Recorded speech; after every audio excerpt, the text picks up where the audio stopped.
হাসপাতাল চত্বর এলাকা থেকে কেন গাছ কাটা হচ্ছে একের পর এক? 7 দিনের জন্য ছুটিতে পাঠানো হলো কোতুলপুর গ্রামীণ হাসপাতালের বিএমওইচকে।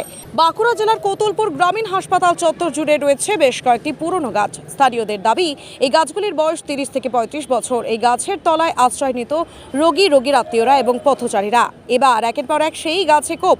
অভিযোগের তীর হাসপাতালের বিএমওইচ ডক্টর দেবাঞ্জন ঘোষের বিরুদ্ধে। বিষ্ণুপুর স্বাস্থ্য জেলার মুখ্য স্বাস্থ্য আধিকারিক জানান, কোতুলপুর গ্রামীণ হাসপাতালের বিভিন্ন স্টাফেদের কাছ থেকে শোনা যাচ্ছে হাসপাতালের আউটডোর চত্বর এলাকা থেকে একাধিক গাছ বিক্রি হয়ে গেছে এবং কেউ বা কারা সেগুলি নিয়ে গেছে। সেই বিষয়টি নিয়ে বিষ্ণুপুর স্বাস্থ্য জেলার মুখ্য স্বাস্থ্য আধিকারিক 2 এর নেতৃত্বে একটি টিম গঠন করা হয় বিষয়টি তদন্ত করার জন্য। তদন্ত প্রক্রিয়া সম্পূর্ণ করে তারা নেতিবাচক রিপোর্ট করে সত্যি ওইখান থেকে গাছ কাটা হয়েছে। যেহেতু এটা প্রশাসনিক ব্যর্থতা, তার জন্যই হাসপাতালের বিএমওইচ ডক্টর দেবাঞ্জন ঘোষকে ছুটিতে পাঠানো হয়েছে এবং 7 দিনের সময় দেওয়া হয়েছে তাকে রিপোর্ট করার জন্য। পাশাপাশি বিষ্ণুপুর স্বাস্থ্য জেলার মুখ্য স্বাস্থ্য আধিকারিকের দাবি, মির্জাপুর পিএসসি থেকেও কিছু গাছ কাটা হয়েছে, সেখানে কিছু গাছের গুড়ি রয়ে গেছে। তারা কেটেছে ঠিক বলতে পারবো না, তো গাছ তো কাটাতে উচিত নয়। গাছ এখন গাছ লাগানোর জন্য বলা হচ্ছে পরিবেশে যেভাবে ভারসাম্য নষ্ট হচ্ছে, গাছ লাগানো আমাদের উচিত। কারণ গরমের সময় যেভাবে গরম পড়ছে, শীতের সময় যেভাবে শীত, গাছ থাকাটা অবশ্যই প্রয়োজন। গাছ যেই কেটে থাকুক, সেটা ভুল করেছে এবং কে কেটেছে আমরা ঠিক জানি না। কারা কেটেছে অত আমরা জানি না, গাছ ছিল জানি, এটাই কে কেটেছে আমরা জানি না। আমরা পাবলিক আসি যাই এখানে থাকি, এটাই জানি। গাছ ছিল দেখেছি। হ্যাঁ, হসপিটালে বাউন্ডারিটার গায়ে।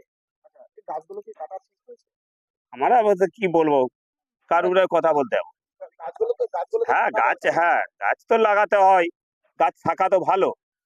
সেটা আমরা কি করে বলবো বলো? এবারে কে কাটছে না কাটছে আমরা দেখিও নি। আপনার নাম? বক্তিয়ার মল্লিক। গাছ এই গাছ বহু পুরনো, খুব মোটা ভালো গাছ ছিল। আমরা এখানে থাকি, আমি এখানে 14 বছর থাকি, আছি এখানে, গাড়ি টাড়ি চালাই, এখানেই থাকি। আনুমানিক কত বছর পুরনো এই গাছ? এই গাছ বহুদিনের পুরনো স্যার। এটা মোটামুটি যেটুকু শোনা যায় 25-30 বছর আগেকার পুরনো গাছ। এই গাছগুলোতে অনেক ছাওয়া দিত। হ্যাঁ, এখানে ছাওয়া দিত, আমরা সব থাকতাম এখানে। হসপিটালের পেছনে পার্টি কিছু পাবলিকও আসতো, বসতো।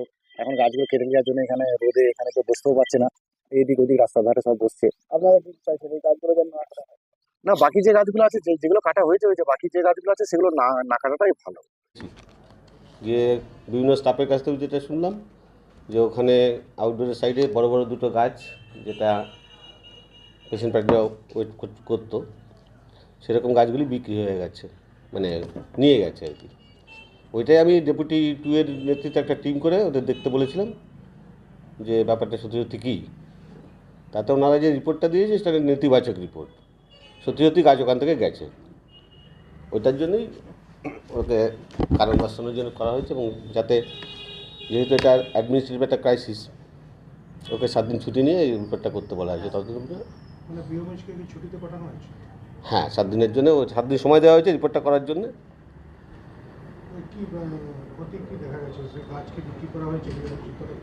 গাছগুলি কাটা হয়েছে, বাকি প্রশ্ন তো এখন এইভাবে বলা যাবে না। এবং ওখানে সে গাছের কোনো অস্তিত্ব নেই, শুধু গুড়ি ছাড়া। আর মির্জাপুর পিএইচসিতে যে গাছ কাটা হয়েছিল, সেখানে কিছু গুড়ি রয়ে গেছে, সেটা এখন অবধি আছে। হ্যাঁ, দেখা যাক কি ওর কাছ থেকে আমি জানি আগে। বিএমওইচে যাবে, ওকেই তো, হ্যাঁ, কারণ তো ওকে জানাতে হবে যে কী হয়েছে।